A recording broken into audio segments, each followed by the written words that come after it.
Hello everyone! Hello, hello, hello! Ito na naman po si Sastro Ganda Sasot, ang inyong favorite tagalista ng Noisy. Ayan, meron na naman po tayong huhubadan na ipokrito dahil alam niyo naman po ang panahon ngayon, hindi ba? Naglalabasan ang mga nagtatago sa mga abaniko, ganyan, ganyan, ganyan. Pero bago ang lahat, paki-share lang po muna ang video na ito para po atin pong sabay-sabay na malantad sa publiko ang mga ipokrito ng bayan. Kakaiba ito. Kakaiba tong babaeng to, Diyos mio, Santissima Trinidad.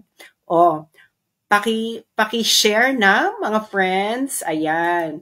Alam nyo naman, tayong bilang dakilang tagalista ng Noisy, ako talaga ang inatasan ng ating mga kababayan para manglista ng Noisy.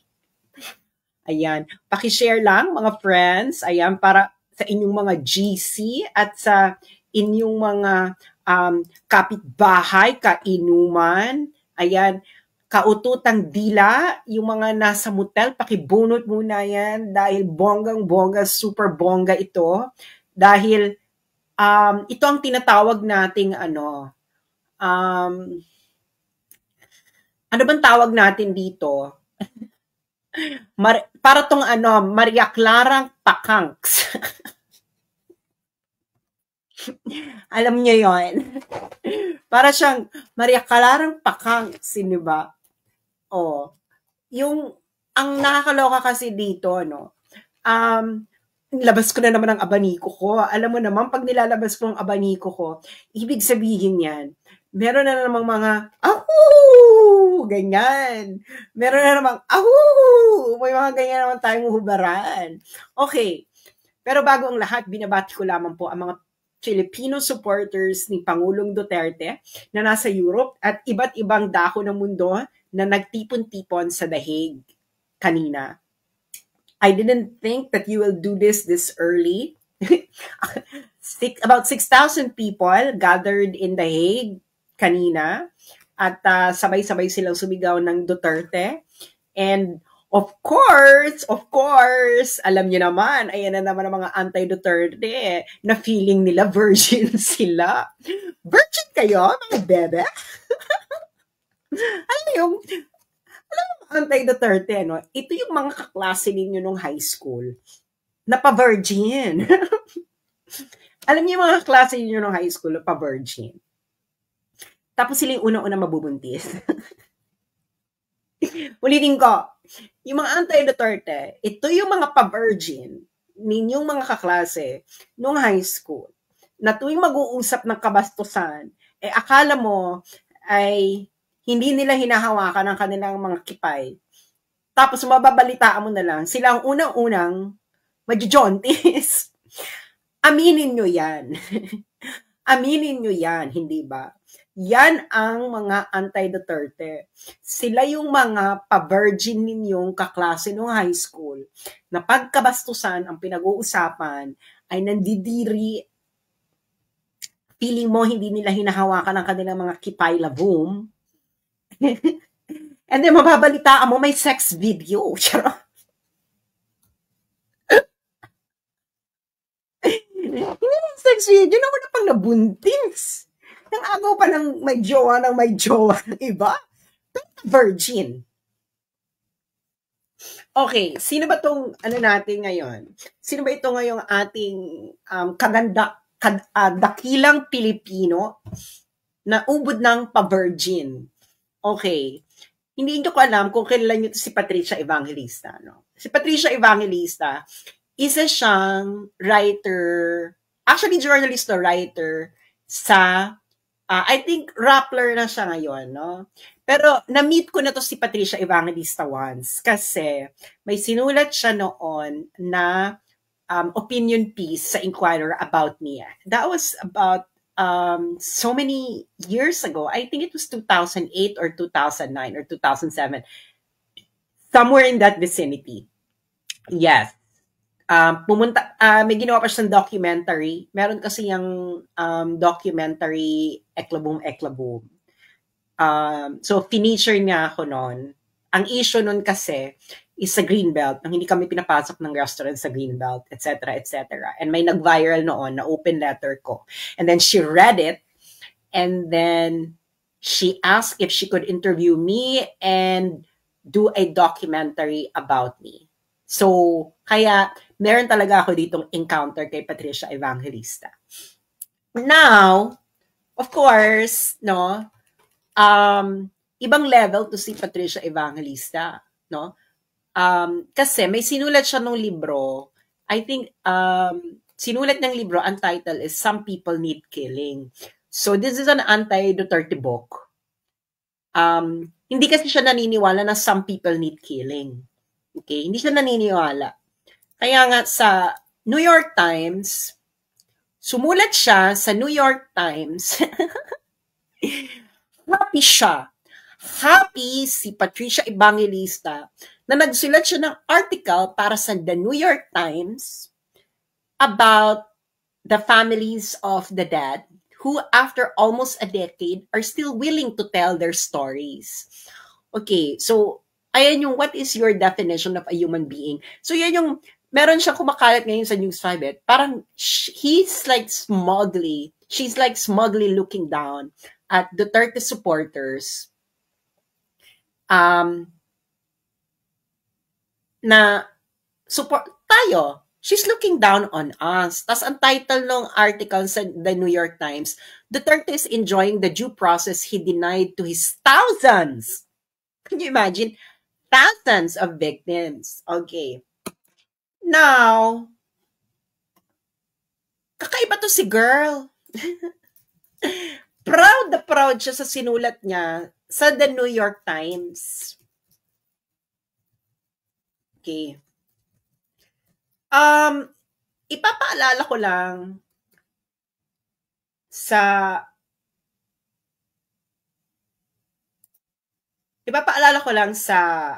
babaeng ito na bukod na pinagpala sa babaeng lahat,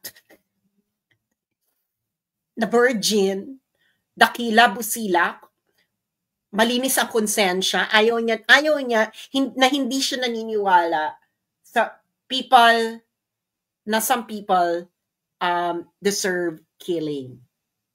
Okay. Proud siya na nagsulat siya sa The New York Times. Okay. Ipapaalala ko lang sa taong bayan at dito sa babaeng bukod na pinagpala sa babaeng lahat na ang New York Times ang isa sa mga super na nag-advocate ng invasion ng Iraq noong 2003. Okay? Ayan, sinulat to ng Fairness and Accuracy in Reporting. Kita mo, March 22, 2023. 20 years later, New York Times still can't face its Iraq war shame. Hindi ba? So, ano bang ginawa kasi ng New York Times? Okay?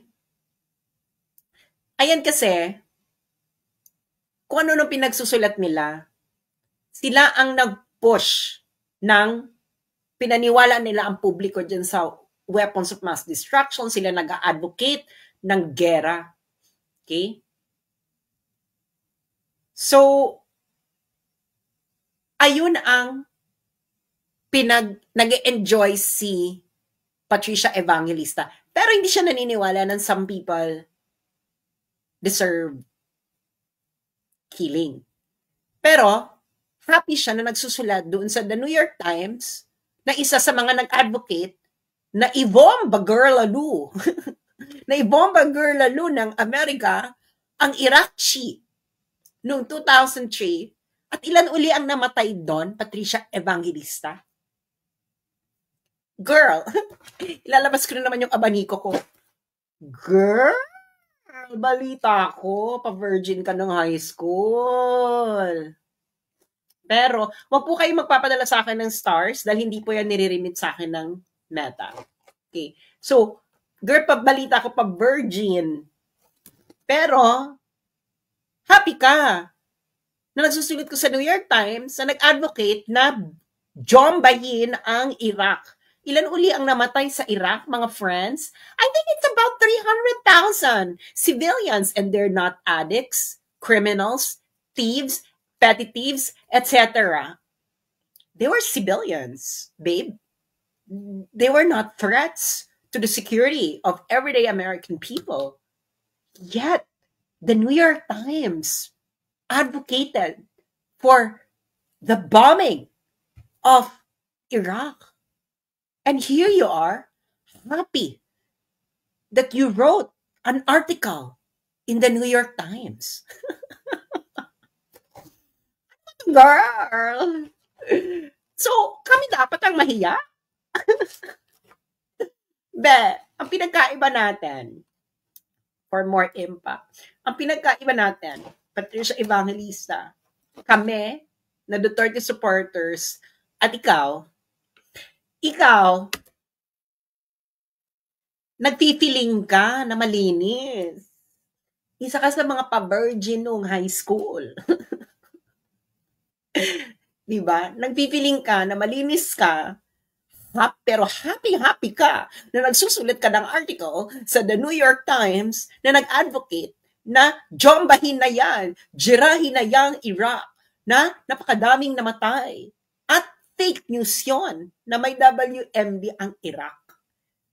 Pero happy ka na nag-contribute ka ng article sa The New York Times. Hindi mo nakikita. Tumingin ka kami sa sarili mo, sa salamin, girl. Baka feeling mo sobrang virginal ka na hindi ka na tinutubuan ng na hindi ka na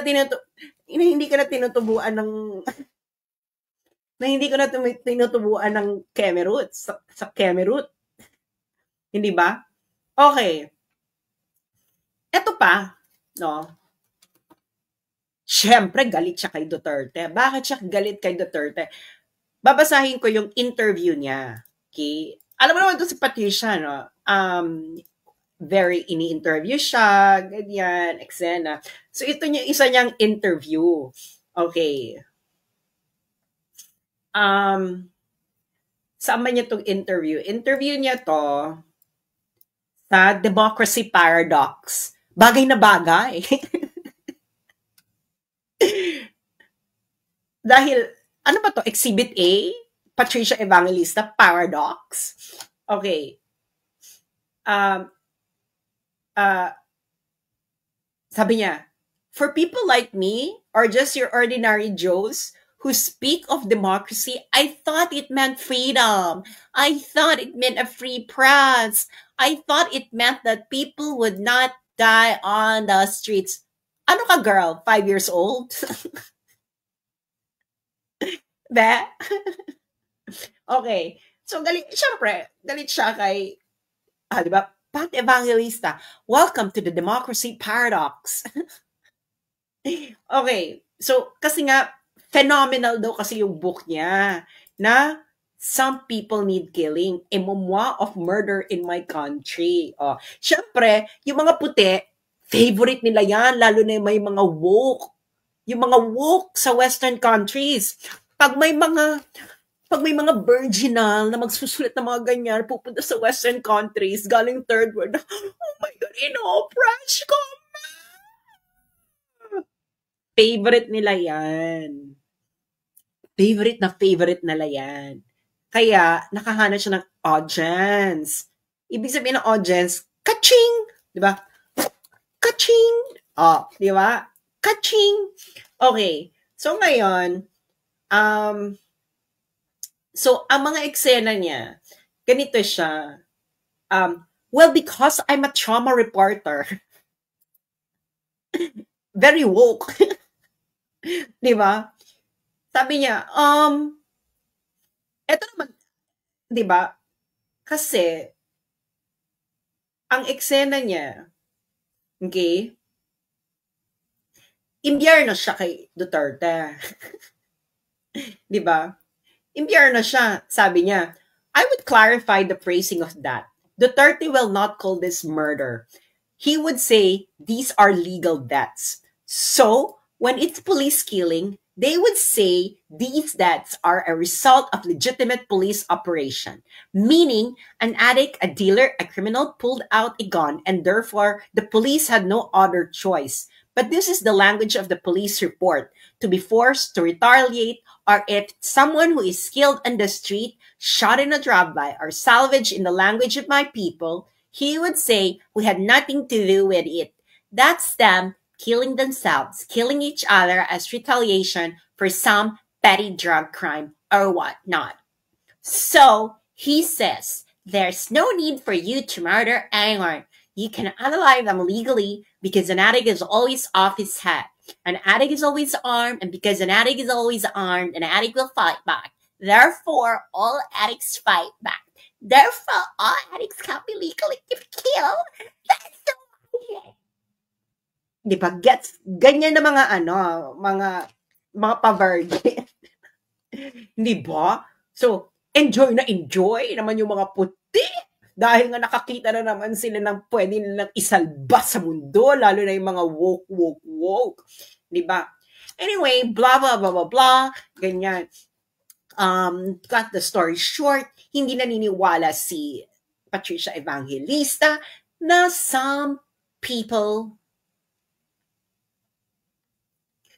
need killing. Hindi siya naniniwala dyan. That's the title of her book. Okay? Hindi siya naniniwala. So, ayan ang, so, it gets funny. Sabi niya, it gets funny. And then more people die. So some people need killing. When I heard from the Villagente, there was a shock of recognition. When I heard the line, in that I thought that it is the bluntest way I've ever heard it put, and the clearest way that people think exactly, never say it aloud. So over the world, we ask that question. Do some people need killing? Okay, let me emphasize that for more impact. Okay. Ang sabi ni Patricia Evangelista, so over the world, we ask that question. Do some people need killing? That's what she said. That's what she wants us to answer. Except we don't put it that way. But that's the way we think. Some people's lives are less grievable than others. So at the time of great conflict all over the world, maybe we should ask that question more. Do some people need killing? Diba? Kuha ko ba? Meron nag-message sa akin na kaklase ni Patricia Evangelista noon. Pa-virgin daw talaga. Anyway, so, okay, let's ask that question, Patricia. Let's follow your advice. Let's ask that question. Okay. What is the question? Do some people need killing? Okay. Actually, we're also wondering. I'm actually wondering. We are all wondering, Patricia. Because in 2023,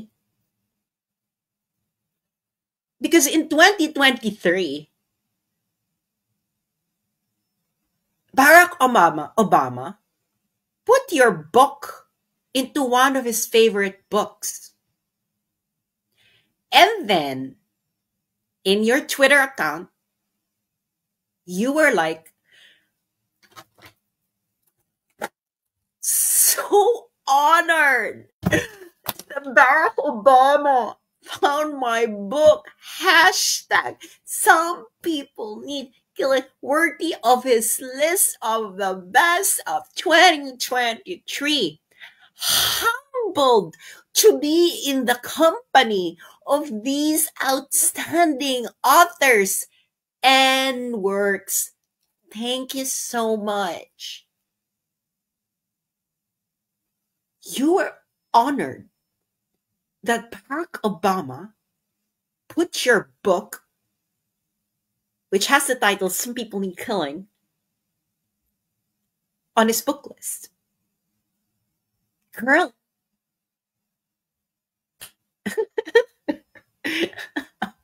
Are you serious? Are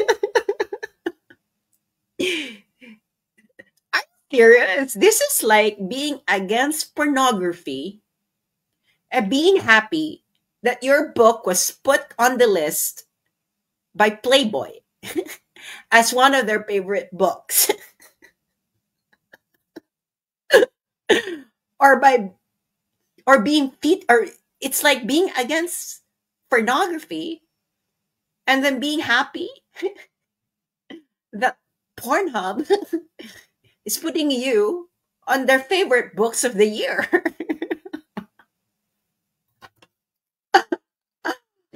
Girl, maybe the kaching kaching kaching money that you got from your very very virginal book made you forget who Obama is. So let me count the ways. Okay. Let me count the ways. Okay. So, saan ba to? Okay. Oh, from Harvard Political Review. March 23, an article, September 29, 2021. Barack Obama is a war criminal. Okay. So, so you're happy that your book is being endorsed by a war criminal? Girl, are you serious? Okay. So, let's count the ways. Okay.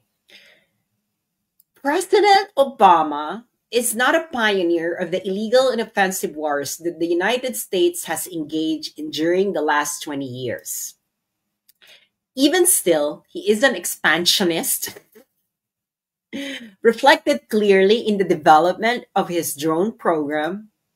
During his presidency, Obama approved the use of 600 drone strike that killed approximately 3,797 people. In fact, Obama authorized 15 drone strike alone in Pakistan during his first year in office. One of the first CIA drone strikes under Obama was at a funeral, murdering as many as 41 Pakistani civilians. The following year, Obama led 128 CIA drone strikes in Pakistan that killed at least 89 civilians.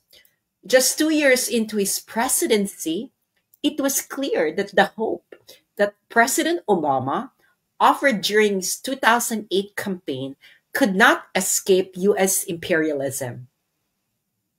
So, let's continue, Patricia.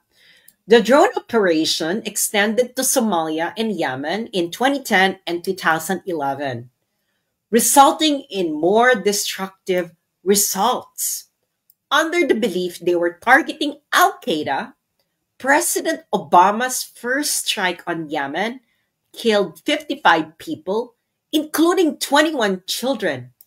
Patricia, your idol, who endorsed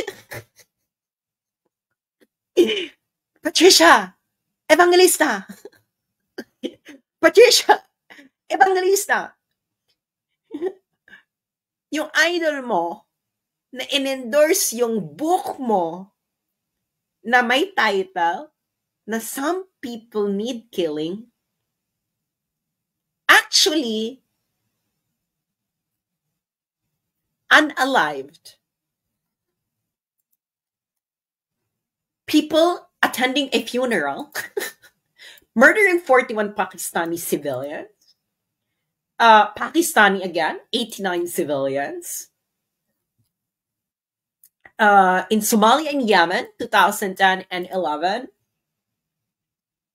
55 people in Yemen, 21 children, 10 of which were under the age of 5. Additionally, 12 women, 5 of them pregnant, were also amongst those who were murdered by your idol, Obama, who endorsed your book. Some people need. Oh, what did the Harvard Political Review say? These blundered acts of murder by not only President Obama but the US government are morally reprehensible. Okay, now let's continue. Let's continue, Patricia, what your idol did. In 2014, Obama began removing troops currently deployed in the country, in Afghanistan. However, instead of this action by the president being one in pursuit of peace and stability in the region, it only acted as an opportunity to drastically increase air warfare. Afghanistan had war rained upon them by US bombardment, with the administration viciously dropping 1,337 weapons on Afghanistan in 2016. In total that year, the Obama administration dropped 26,171 bombs, drone or otherwise, across 7 countries: Syria, Iraq, Afghanistan, Libya, Yemen, Somalia, and Pakistan. The US, in cooperation with its allies, including the Afghan government. Wait a second, Patricia. What is this word? What is this word, Patricia? Patricia girl, what is this word? Oh, wait. In his recent self-aggrandizing memoir, A Promised Land, Obama defends his drone program through a messiah complex. I wanted somehow to save them. And yet the world they were a part of and the machinery I commanded more often had me killing them instead. Oh, wait, what did Harvard say? In reality, he consciously and undemocratically decided the fates of thousands of lives without due process. And yet, Patricia Evangelista, you are happy that Obama is endorsing your book. Let's show that again for more to show how perversional, high school perversional this girl is. So honored that Barack Obama found my book worthy of his list. I guess we all know now why Barack Obama found your book worthy of his list, Patricia Evangelista. Because your idol clearly believes your title. And you didn't even realize it. You didn't even realize it, girl. So now, let's go back. Let's go back to the question you're asking in your perversional effect. So all over the world, we ask that question. Do some people need healing? So are they going all over the world? Maybe we should ask the question more. Do some people need killing? You should have asked that to Obama. Patricia, why are you telling that to? Why are you pontificating sa mga Pilipino while at the same time you are not confronting the one who endorsed your book about that question? Can you answer that? Huh? Oh, hindi ba? Oh, ano pa lang to And then, so, can you imagine? Clearly your idol, Patricia, believes the title of your book. That indeed, some people, some people deserve. Patricia Evangelista, your idol, Obama, believes that some people deserves to see 26,171 bombs dropping from their skies.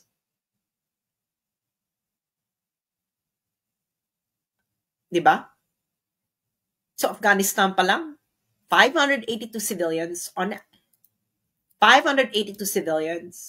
average annually from 2007 2016. Wala pa dito yung Libya, girl. Di ba? Wala pa dyan yung Libya. So, tingnan natin na ang casualties ng Libya. Casualties of Libya. Okay. Let's read it. Okay. Let's read it, Patricia. So this is from a U.S. think tank. The Obama administration wrecked Libya for a generation. Such is the cause of America's promiscuous war making. Okay, so apparently, Libya's, this was written on January 10, 2020. Libya's ongoing destruction belongs to Hillary Clinton more than anyone else. It was she who pushed Barack Obama to launch his splendid little war, backing the overthrow of Muammar Gaddafi in the name of protecting Libya's civilians. Hindi ba ganyan din naman ang justification ni PRRD that he launched the war on drugs in order to protect possible victims of drug pushers and drug addicts? Or does that logic acceptable to you, Patricia Evangelista, kung AFAM ang magsasalita? Pero pag Pilipino, hindi acceptable sa'yo. Ang mga Pilipino talaga mahilig sa AFAM. No? Mahilig talaga kayong mga Pilipino sa mga AFAM. AFAM. So, ilan ang casualties ng Libya war? Okay. Hanapin natin. Ito. Mahanap na natin. Ilan ang casualties ng Libya war? Okay. Okay. Written by Foreign Affairs, another reputable publication, how a well-meaning intervention ended in failure. Okay, so Libya. Hindi ko mababasa. Hindi ko makita kung ilan ang casualties. Hanapin uli natin ang casualties. Libya war casualties. United States. Para sana mabilaukan, no? Ito. Diba? Okay. Ito na. Ito. Okay. Patricia girl. NATO killed civilians in Libya. It's time to admit it. Okay. Sino ang pasimuno niyan? Of course. It is Obama, your idol. Diba? So, can you imagine? Wala kang pakialam dito. Happy ka. Okay, so, number of likely civilian fatalities in 2011 by belligerent. Okay. So, ayan, daming namatay. Wala rin due process. Diba? Walang due process. Marami ring civilians. Can you imagine? Many civilians. The U.S. Department of State has led the way, admitting that its forces killed more than 1,300 civilians in the U.S.-led coalition campaign against the Islamic State. The watchdogs such as Air Wars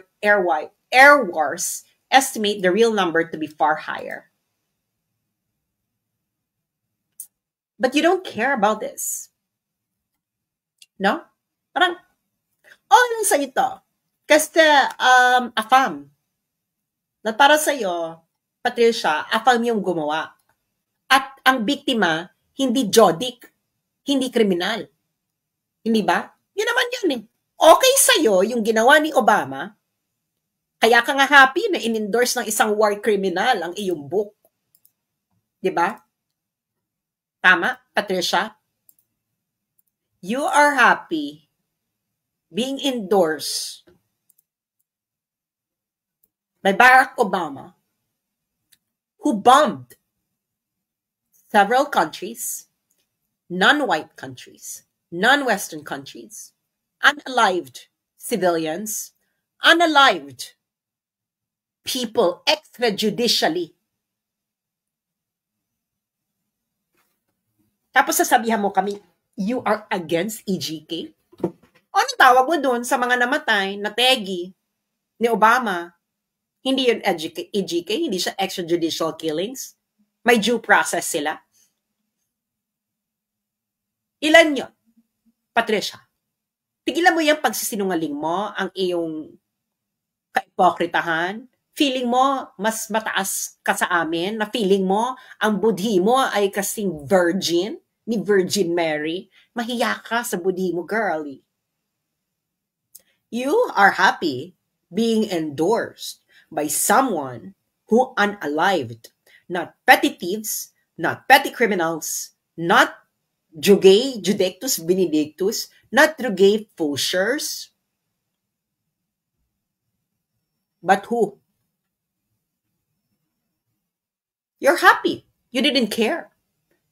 Kaya nga napaka-ironic ng title mo, ng book mo, being endorsed by Obama. And what's equally strange and bizarre and hypocritical and whatnot is you're honored being endorsed by a murderer, while at the same time, you look down on the 30 supporters who you think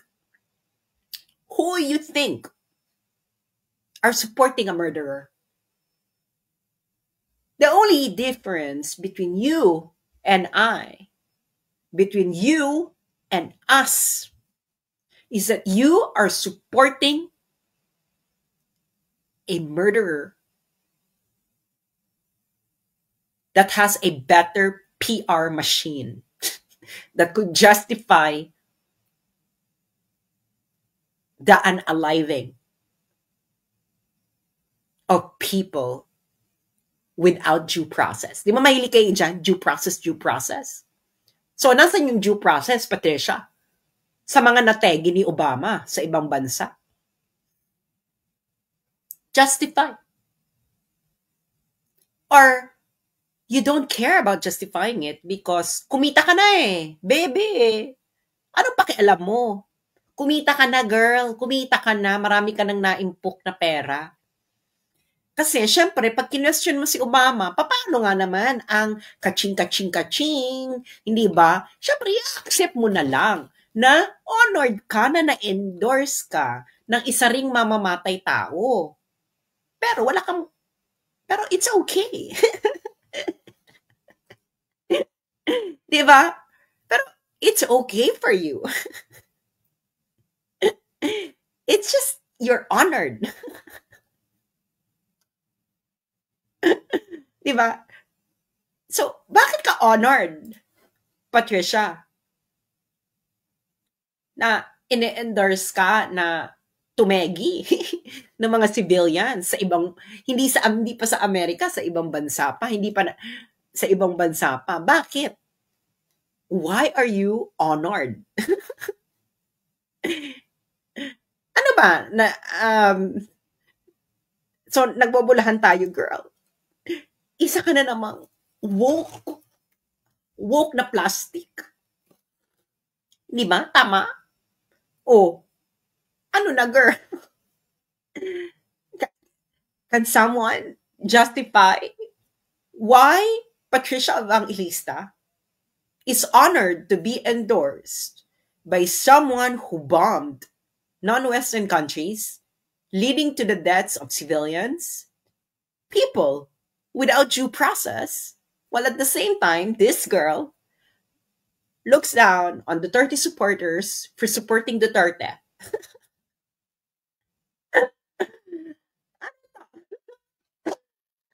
Girl, kakaiba ka. So, eto, no? Yung mga magulang dito, papanood na to sa mga anak ninyo na uma-idol dito kay Patricia Evangelista. At tanungin ninyo yung anak ninyo. I-reconcile nila ito. Ha? Pa-reconcile ninyo. Dapat magkaroon ng essay writing contest sa mga kakampings. Why is it correct to be honored by Obama, who dropped bombs? Not just one bomb. 26,171 bombs. Drone or otherwise across 7 countries. Syria, Iraq, Afghanistan, Libya, Yemen, Somalia, and Pakistan.